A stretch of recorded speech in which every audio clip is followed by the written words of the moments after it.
2 Tawarik 16 ayat 1 sampai 14.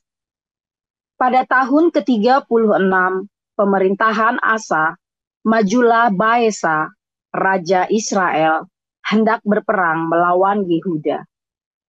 Ia memperkuat Rama dengan maksud mencegah lalu lintas kepada Asa, raja Yehuda. Lalu Asa mengeluarkan emas dan perak dari perbendaharaan rumah Tuhan dan dari perbendaharaan rumah raja dan mengirimnya kepada Ben-Hadad, raja Aram yang diam di Damsyik dengan pesan, ada perjanjian antara aku dan engkau, antara ayahku dan ayahmu. Ini kukirim emas dan perak kepadamu. Marilah, batalkanlah perjanjianmu dengan Baesa, raja Israel, supaya ia undur daripadaku. Lalu Ben-Hadad mendengarkan permintaan Raja Asa. Ia menyuruh panglima-panglimanya menyerang kota-kota Israel. Dan mereka memukul kalah Iyon dan Abel Maim dan segala tempat perbekalan kota-kota di Naftali. Segera sesudah Baesa mendengar hal itu, ia berhenti memperkuat Rama. Ia menghentikan usahanya itu.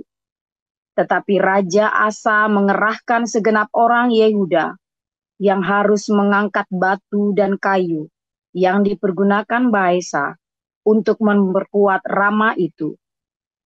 Ia mempergunakannya untuk memperkuat Geba dan Mispa. Pada waktu itu, datanglah Hanani, pelihat itu kepada Asa, Raja Yehuda. Katanya kepadanya, karena engkau bersandar kepada Raja Aram dan tidak bersandar kepada Tuhan Allahmu. Oleh karena itu, terluputlah tentara Raja Aram dari tanganmu. Bukankah tentara orang Yetopia dan Libya besar jumlahnya? Kereta dan orang berkudanya sangat banyak. Namun Tuhan telah menyerahkan mereka ke dalam tanganmu, karena engkau bersandar kepadanya.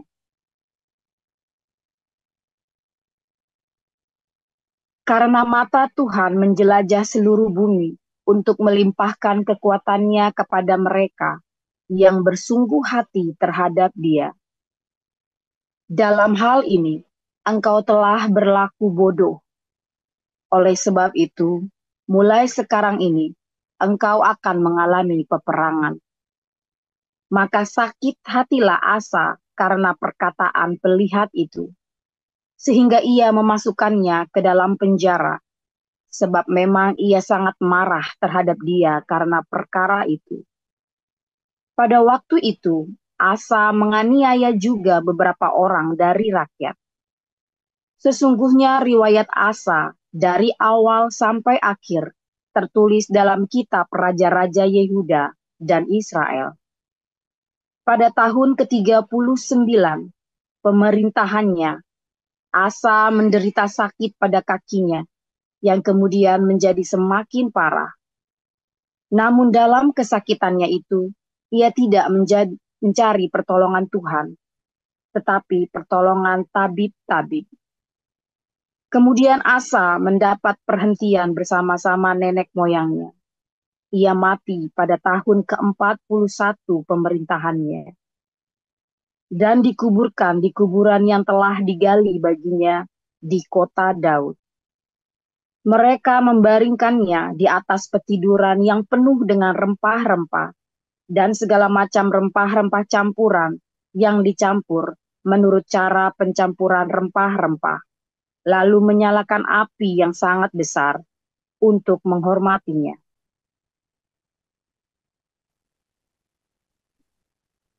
Ya, ya juga Pak Abul. Baik, saya lanjutkan. Apakah ada seorang di antara kamu yang jika berselisih dengan orang lain, berani mencari keadilan pada orang-orang yang tidak benar dan bukan pada orang-orang kudus? Atau tidak tahukah kamu bahwa orang-orang kudus akan menghakimi dunia? Dan jika penghakiman dunia berada dalam tangan kamu, tidakkah kamu sanggup untuk mengurus perkara-perkara yang tidak berarti? Tidak tahukah kamu bahwa kita akan menghakimi malaikat-malaikat? Jadi, apabila perkara-perkara biasa dalam hidup kita sehari-hari, sekalipun demikian, jika kamu harus mengurus perkara-perkara biasa, kamu menyerahkan urusan itu kepada mereka yang tidak berarti dalam jemaat, hal ini kukatakan untuk memalukan kamu. Tidak adakah seorang di antara kamu yang berhikmat yang dapat mengurus perkara-perkara dari saudara-saudaranya? Adakah saudara yang satu mencari keadilan terhadap saudara yang lain? Dan justru pada orang-orang yang tidak percaya, adanya saja perkara di antara kamu yang seorang terhadap yang lain telah merupakan kekalahan bagi kamu. Mengapa kamu tidak lebih suka menderita ketidakadilan? Mengapakah kamu lebih suka dirugikan? Tetapi kami sendiri melakukan ketidakadilan, dan kamu sendiri mendatangkan kerugian. Dan hal itu kamu buat terhadap saudara-saudaramu. Atau tidak tahukah kamu bahwa orang-orang yang tidak adil tidak akan mendapat bagian dalam kerajaan Allah? Janganlah sesat, orang cabul, penyembah berhala, orang berzina, banci, orang pemburit, pencuri, orang kikir, pemabuk, pemfitnah, dan penipu tidak akan mendapat bagian dalam kerajaan Allah. Dan beberapa orang di antara kamu demikianlah dahulu. Tetapi kamu telah memberi dirimu disucikan. Kamu telah dikuduskan. Kamu telah dibenarkan dalam nama Tuhan Yesus Kristus dan dalam roh Allah kita. Segala sesuatu halal bagiku, tetapi bukan semuanya berguna. Segala sesuatu halal bagiku, tetapi aku tidak membiarkan diriku diperhamba oleh suatu apapun. Makanan adalah untuk perut, dan perut untuk makanan. Tetapi kedua-duanya akan dibinasakan Allah. Tetapi tubuh bukanlah untuk pencabulan, melainkan untuk Tuhan, dan Tuhan untuk tubuh. Allah yang membangkitkan Tuhan akan membangkitkan kita juga oleh kuasanya. Tidak tahukah kamu bahwa tubuhmu adalah anggota Kristus? Akan kuambilkah anggota Kristus untuk menyerahkannya kepada percabulan? Sekali-sekali tidak. Atau tidak tahukah kamu bahwa siapa yang mengikatkan dirinya pada perempuan cabul menjadi satu tubuh dengan dia? Sebab demikianlah kata Nas, keduanya akan menjadi satu daging. Tetapi siapa yang mengikatkan dirinya pada Tuhan menjadi satu roh dengan dia. Jauhkanlah dirimu dari percabulan. Setiap dosa lain yang dilakukan manusia terjadi di luar dirinya. Tetapi orang yang melakukan percabulan berdosa terhadap dirinya sendiri. Atau tidak tahukah kamu bahwa tubuhmu adalah bait Roh Kudus yang diam di dalam kamu, Roh Kudus yang kamu peroleh dari Allah, dan bahwa kamu bukan milik kamu sendiri, sebab kamu telah dibeli dan harganya telah lunas dibayar. Karena itu, muliakan Allah dengan tubuhmu. Demikian firman Tuhan. Haleluya, firman Tuhan selalu baru bagi kita semua yang menanti-nantikan Tuhan dengan penuh dengan pengharapan. Saudara, tadi saya sudah ganti semua, tadi pengurus, minta maaf saya tadi lagi nyoba ya, untuk menghilangkan B1, B2 tadi ya di belakang nama-nama, karena kan semua penerima bantuan sudah nampak muka ya, nampak wajah. Jadi saya menghilangkan semua kode supaya jangan nanti ada seperti perbedaan. Oh, kok ini kan jangan sampai begitu juga ya. Jadi kita semua equal di sini, saudara. Namun bagi penerima bantuan diharapkan untuk nampak wajah, kita belajar ya untuk bisa nampak wajah, kecuali memang ada sesuatu yang kurang pas nanti ya. Tentu moderator para co-host nanti ngecek ya. Jadi tadi saya menghilangkan tulisan B1, B2-nya ya, saudara ya, supaya jangan terus ditengeri orang, oh ini penerima bantuan, nggak usah begitu, saudara ya, nggak baik juga ya rasanya ya. Nah, nanti namanya Anda jangan rubah-rubah sendiri ya, jangan rubah-rubah nama sendiri supaya pengurus bisa absen, kasih absen. Karena untuk menerima bantuan khusus yang komunitas kita harus ada absennya. Mengapa Anda harus datang ke sini? Harus, kalau mau ngasih mah ngasih aja Pak, enggak. Kita nggak bisa ngasih aja. Kita harus mengajari Anda di setiap embun pagi ini ada banyak sekali tips pelajaran kehidupan. Saya pernah dalam posisi Anda. Anak saya dulu sekolah malah nggak ada yang bayari, saudara. Nah, ya, anak saya di sekolah ya, setahun kita benar-benar kandas nggak ada yang bayari anak saya, saudara. Serius, saudara ya. Waduh, setiap ambil rapot kita nggak ambil rapotnya. Beneran. Terjun bebas kita waktu itu ya. Selama 1 tahun. Oh enggak ya, malah hampir imbasnya 2 tahun ya yang. 2 tahun malah saudara ya. 2 tahun. Kita kolaps habis-habisan.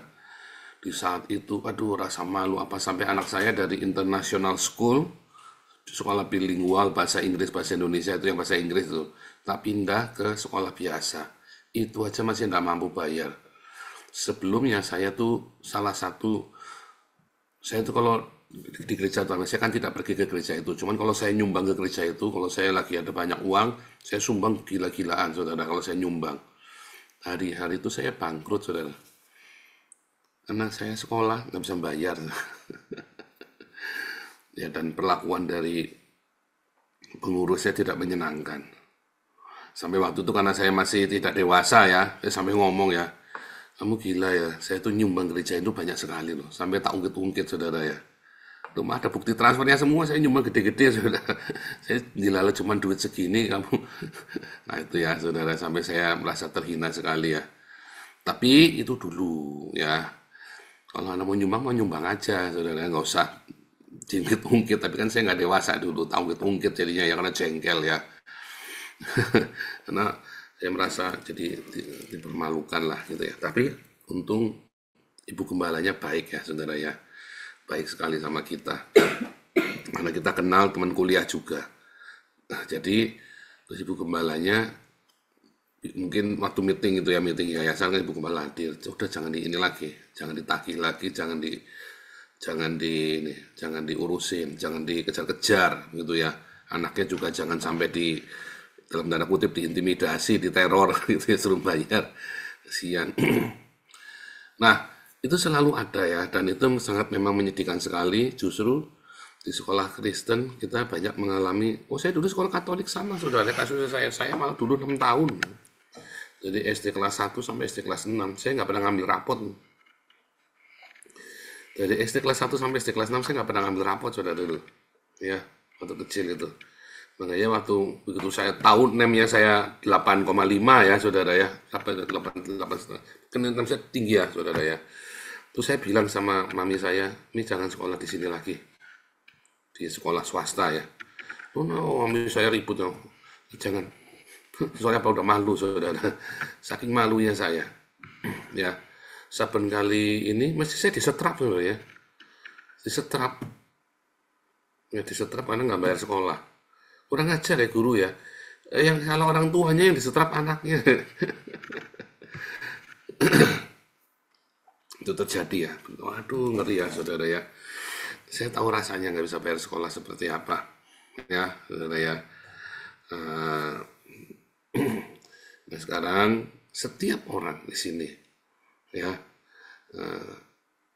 kita usahakan supaya jangan sampai anakmu sampai nggak bisa sekolah gara-gara orang uang nggak bisa disupport ya, pakai sepatu bolong.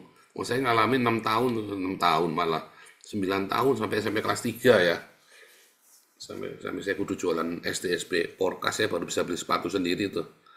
Saya pakai sepatu bolong, sepatu bekas terus ya. Seragam juga lungsuran, nggak pernah beli seragam baru saya, lungsuran terus. Sekarang anak-anak Anda pakai tas baru, sepatu baru setiap tahun, ya. Jangan sampai ada orang membuli anak Anda gara-gara tasnya bau busuk, bau terasi, bolong-bolong, ya. Sepatunya bolong mangap, ya kan setahun sekali kan dibelikan sepatu. Jangan sampai anakmu, ya teman-teman yang lain punya buku, anakmu nggak ada bukunya. Makanya kita kasih beasiswa juga supaya bisa beli buku yang baik, ya ada persiapan sekolah. Jangan dipakai sama orang tuanya. Aduh, jadi kadang-kadang kalau ngeliat orang tua yang begitu, kalian kelewatan loh. Itu kan dana buat anakmu, bukan buat kamu. Biar anakmu itu punya harga diri di sekolah, punya dignity, ya.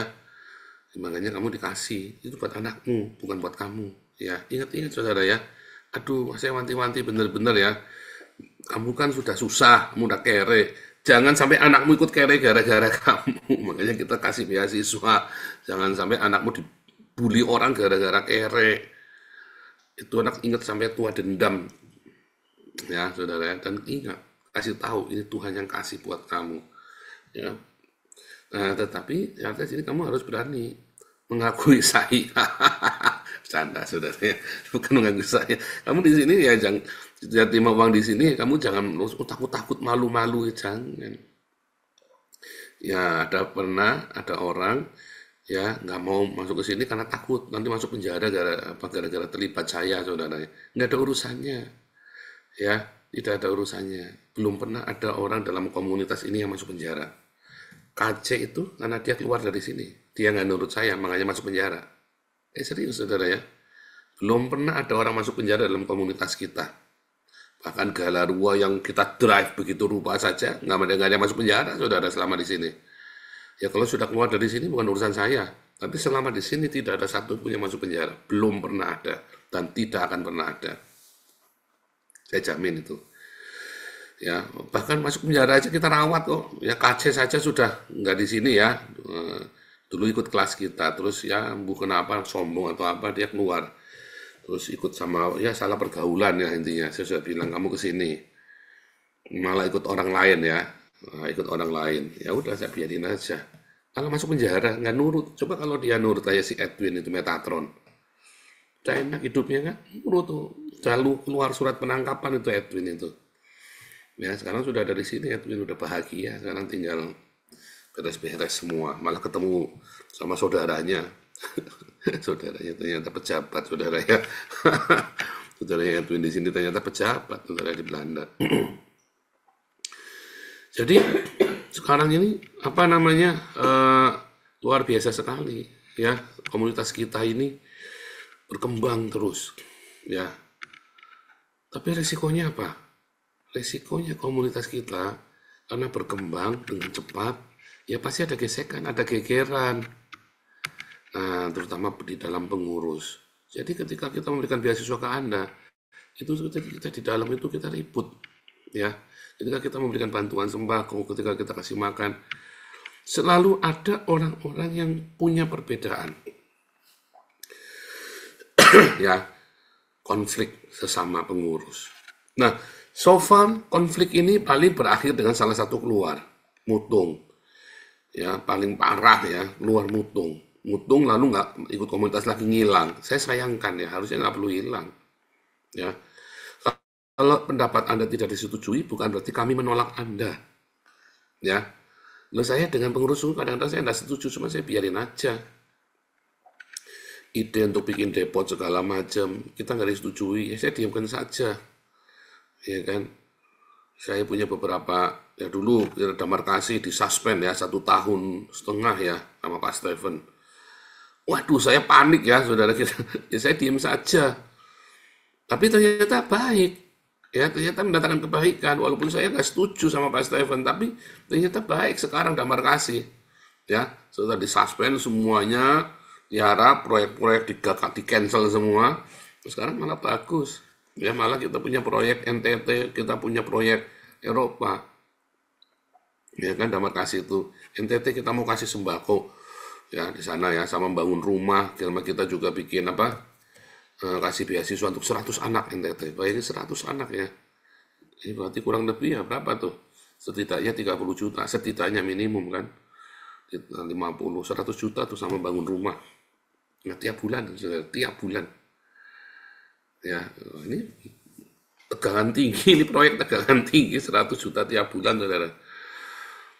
Ya, harus masuk sini. Harus masuk. Kenapa?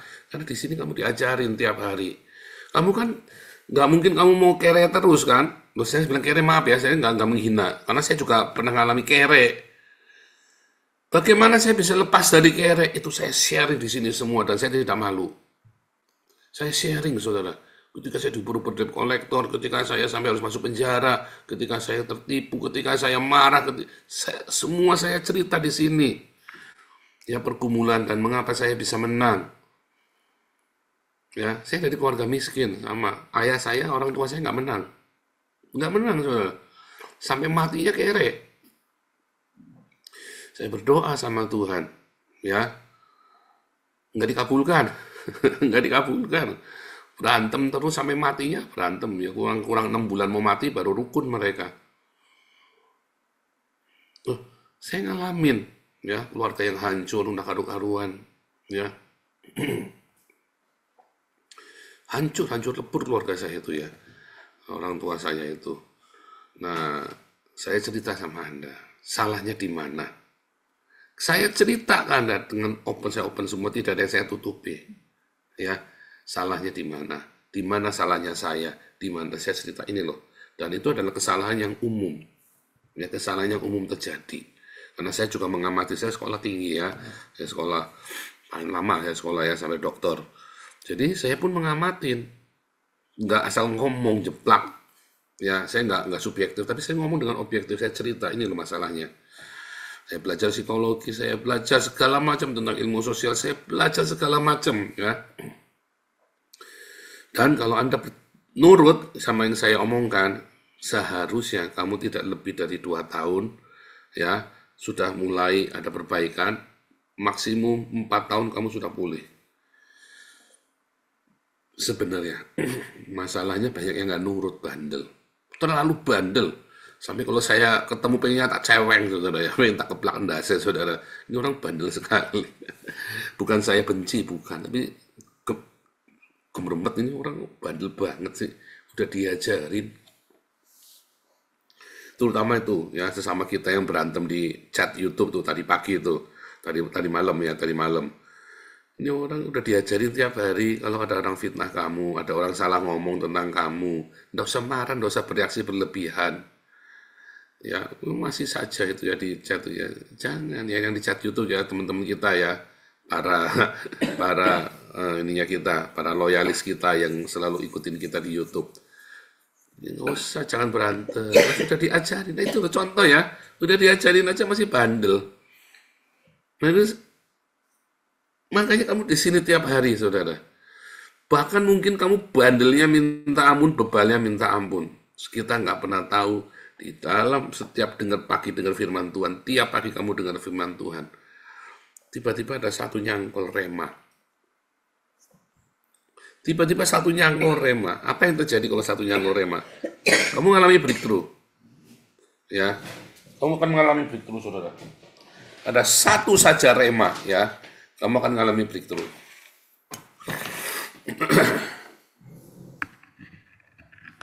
Langsung rumah tanggamu pulih, anak-anakmu baik, ekonomi baik. Serius, saudara. Serius. Pasti breakthrough. Ya. Nah, di dalam masa-masa itu ada orang yang gesekannya sama saya, saudara. Nah, ini kan belai gesekannya sama saya. Lalu dia nantang ke saya. Nantang ke saya, gesekan ke saya. Lalu kamu mencari keadilan, kamu mau ngewer-ngewerkan semua isi perut kita ke channelnya orang Islam. Nah, itu yang namanya mencari keadilan kepada orang tak beriman itu loh. Saya sangat menyayangkan orang-orang seperti ini, ya. Buat saya mereka sudah bukan teman. Kalau mereka sudah nyebrang ke Islam. Kalau kamu masih ngomong-ngomong, ngerasain saya, jelek-jelekin saya di channelnya orang Kristen, saya masih bisa terima. Ya, biasa, namanya orang salah paham kan boleh. Tapi kamu ke orang Islam, kamu ngower-ngowerin saya, saudara. You, me, and. Bukan saya benci kamu, tapi saya tidak tahu siapa kamu. Ya, tiba-tiba kamu jadi mualaf, saya pusing nanti. Jadi sudah selesai. Siapapun kalian orang Kristen, bertengkar sesama Kristen, lalu kamu masuk ke channel orang Islam, jelek-jelekin orang Kristen lain, saudara. N buat saya, selesai. Siapa dulu? PS Sarah, ngaku-ngaku pastor ya, ngaku pastor, tapi saya nggak tahu itu. Carinya sama orang Islam. Pernah saya marahin ya, saya buka bongkar. Wah, tak omelin, saudara. Pergi ke orang Islam. Amin Wijaya, Alengso. Siapa lagi itu pergi ke orang Islam? Buat saya sudah end, finish kamu. Kamu bukan teman orang Kristen, kamu temannya orang Islam. Kamu pengkhianat. Ya, mencari keadilan kepada orang tak beriman kan udah ngajar. Kiamat itu ya, buat saya udah end, makanya tak pisui langsung, saya najis. Buat saya najis, sudah ngomong sama orang itu najis buat saya. Serius, sudah najis. Kenapa? Ya, nggak senang aja, saya nggak mau. Kamu pengkhianat, saya nggak tahu. Saya tidak tahu kamu akan mengkhianati siapa lagi yang akan kamu khianati. Ya, ketika kamu sudah nyebrang ke orang Islam, kamu sudah mengkhianat. Kata Yohanes bilang, ngasih salam pun jangan. Bukan kita benci, tapi kamu harus hati-hati. Berarti orang ini tega. Ya, di kiamat, siapa lagi itu ya, yang rajin orang Islam, jelek-jelekin orang Kristen di tempatnya orang Islam. Nah, itu hati-hati itu, saudara. Kamu udah nggak usah dengerin lagi. Ya, kalau perlu busur-busur bilang, pengkhianat, Yudas, gituin aja. Yudas itu bukan ketika kamu masih Ruben Onsu, itu bukan, itu namanya orang nggak punya iman. Ya, si Richard Lee, itu namanya bukan Yudas. Yudas itu ya kayak si kiamat itu. Dia ngaku Kristen, tapi ngelaporin kita orang Kristen ke orang Islam. Yudas itulah si Amin Wijaya. Katanya konangan dia cabul juga ya, menghamili gadis, menghamili janda. Cabul juga si Amin Wijaya ternyata ya. Akhirnya kan semua kebongkar semua kan. Kita tinggal belum tahu tuh Alengso. Ini lihat aja, suatu ketika Tuhan buka satu-satu ya orang-orang yang nyebrang ke orang Islam ini, ya kan, yang mengorbankan kita orang Kristen untuk mencari keadilan. Alasannya karena dia diperlakukan dengan tidak adil oleh orang Kristen, lalu dia pergi ke orang Islam. Buat saya dia adalah pengkhianat. Tidak adakah di antara kita yang bisa menjadi orang yang bijaksana untuk nasihatin? Kamu carinya ke orang Islam, ke musuh. Ya kan? Saudara, kamu dan saya akan menjadi hakim dari para malaikat. Tadi siang Sanggam nanya tadi malam. Hakim para malaikat itu, apa hakim malaikat?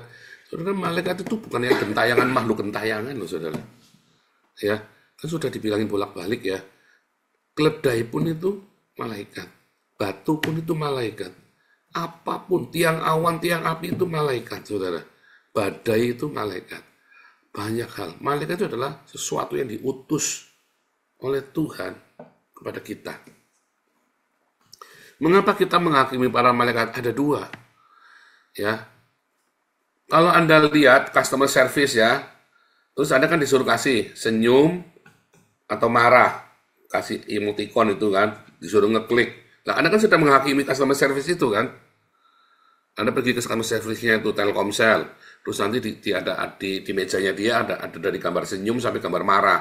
Anda mau pilih yang mana? Oh, kalau customer service-nya baik, kamu kasih senyum yang paling bagus, bintang 5. Kalau jelek, kamu kasih bintang yang paling rendah. Ojol kan juga sama kan, ojek online kan. Begitu, kamu kasih review bintang 5 atau kasihnya bintangnya 1, ya kan? Sama kan? Nah, itulah kita menghakimi para malaikat itu seperti kita menghakimi para utusan. Ketika kita ini melakukan perbuatan yang pelayanan kepada sesama kita jemaat ini. Ya, ini kalian semua yang B1, B2 itu tadi ditulisin tadi ya. Terus kalian lihat kita pelayan-pelayan kita nih. Ini orang kok merendahkan kami ya, itu merendahkan saya. Terus kamu merasa direndahkan, baik salah kamu atau salahnya dia, kita bukan ngomong siapa salah. Tapi kan ada dalam hati kamu menilai, itu kamu sedang menghakimi para malaikat itu, saudara. Ya, itu kamu sedang menghakimi para malaikat. Ya, kami diutus untuk melayani Anda.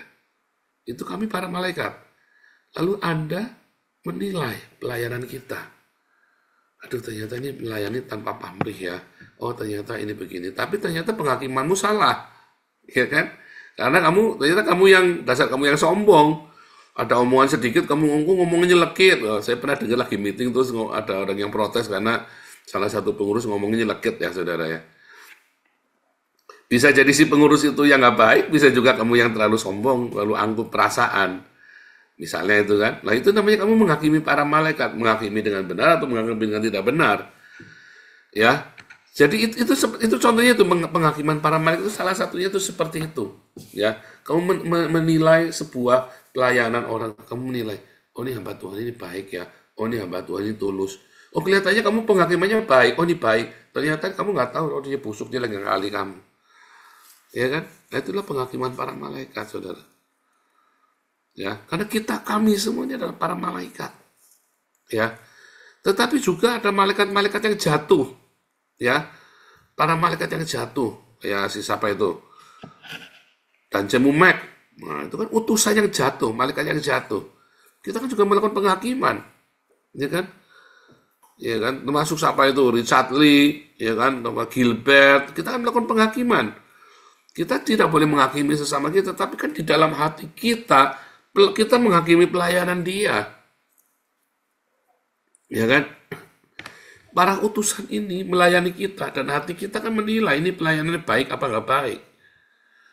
Ya kan? Dan mereka yang sudah jatuh pun kita menghakimi mereka. Makanya kita diajari untuk berhikmat. Minta hikmat dari surga. Kita diajari untuk rendah hati. Ya, Anda tidak ingin menghakimi, tetapi mau tidak mau Anda akan menghakimi. Sekarang pun Anda sudah mulai menghakimi. Tetapi nanti di akhir zaman kita akan menghakimi. Semua orang, semua yang pernah diutus kepada Anda. Baik itu batu, keledai, monyet, anjing, bahkan gembel yang didatang pada Anda. Ya kan? Untuk memberkati hidup kita, siapapun, saya, Anda juga menghakimi saya dari zaman pelayanan saya bagaimana kepada Anda. Makanya ya jangan cari penghakiman kepada orang tak beriman, mintalah penghakiman kepada Tuhan. Ya, belajar untuk jangan apalagi menghakimi. Sebisa mungkin kita jangan menghakimi walaupun tetap ada penilaian di hatimu, tapi selalu datang pada Tuhan. Minta hikmat dari sorga. Ya, sekali lagi Anda datang kemari. Kenapa kita wajibkan untuk 75% kehadiran? Karena Anda harus dengarkan firman Tuhan tiap hari. Jangan bertengkar, jangan dikit-dikit lapor polisi. Ada orang yang sok gara-gara adiknya polisi, kakaknya polisi, omnya, tantenya, dikit-dikit lapor polisi, dikit-dikit lapor polisi, dikit-dikit lapor polisi. Nyilai banget nih orang ini, saudara ya. Saya dulu maklar kasus. Saya tahu kalau namanya lapor polisi itu apa, saudara. Kalau saya punya utang, orang itu lapor polisi, nggak tak bayar sisa uangnya, saudara. Serius, nggak tak bayar. Kenapa? Mendingan saya bayar polisinya. Saya punya utang 1 miliar, orang itu udah urusan polisi. Saya kasih polisinya 100 juta. Nggak akan lanjut itu perkaranya, saudara. Jangan Anda percaya saya. Ya, nggak akan lanjut perkaranya. Sudah saya lakukan. Ya. Ini jangan dikit-dikit lapor polisi, jelek saudara ya. Jangan dikit-dikit lapor polisi, Belajar kamu untuk punya hati yang mengalah, belajar punya hati yang mengampuni, belajar. Ini berkatmu banyak, ya. Kecuali kamu diperkosa, kecuali kamu mau dibunuh, nah itu lapor polisi. Tapi kamu cuma masalah utang, masalah tersinggung, pencemaran nama baik, ya lapor polisi, kepret. Masalah-masalah begitu aja lapor polisi jelain teman. Ya kan? Cuma ya kan kamu masalah cekal kecuali hanya 2 hal. Saya ya masalah KDRT yang luar biasa. Sama kedua masalah pemerkosaan, masalah seksual, kamu lapor polisi. Harus. Sebab kalau enggak nanti kamu disalahin juga. Kalau kenapa kamu mau diperkosa nggak lapor polisi? Berarti kan kamu menikmati kan? Tambah disalahin masalahnya. Ya, 2 hal ini kamu harus lapor polisi. Jangan nggak lapor, malah harus. Ya, KDRT yang berlebihan. Ya namanya laki-laki perempuan, kadang-kadang perempuan nggak sabar kan ngeplak suaminya. Kamu jangan lapor gitu aja lapor polisi KDRT. Ya jangan, saudara ya. Kan sekarang banyak perempuan-perempuan berani ngaplok suaminya ya, saudara ya. Terus suaminya lapor polisi karena takut. Ya kan? Ya enggak usah. Atau sebaliknya ya. Tapi kalau berlebihan udah sampai biru-biru sampai kamu masuk rumah sakit, ya lapor polisi. Kalau enggak kamu nanti tambah bahaya, bisa mati. Demikian juga dengan hal seksual, kamu kudu lapor polisi. Sebab kalau enggak dibilang suka sama suka. Ya. Kalau nggak lapor polisi, nanti terjadi lagi. Dan ngomongnya suka sama suka. Kenapa dulu nggak lapor polisi? Ya karena aku nggak mau ribut, Pak. Lalu si sananya bilang, enggak, juga suka kok, suka sama suka. Kamu kalah. Ya, itu ya. Tapi yang lainnya jangan dikit-dikit lapor polisi, dikit-dikit lapor polisi. Percaya saya. Ya, masalah utang piutang, masalah pencemaran nama baik, masalah cek remeh ya, masalah saling misu-misu, nggak usah lapor polisi. Ya, apalagi kamu pergi ke orang Islam, kalau kamu cerita-ceritain saudaramu ke orang Islam, ada you, me, and. Tuhan Yesus memberkati.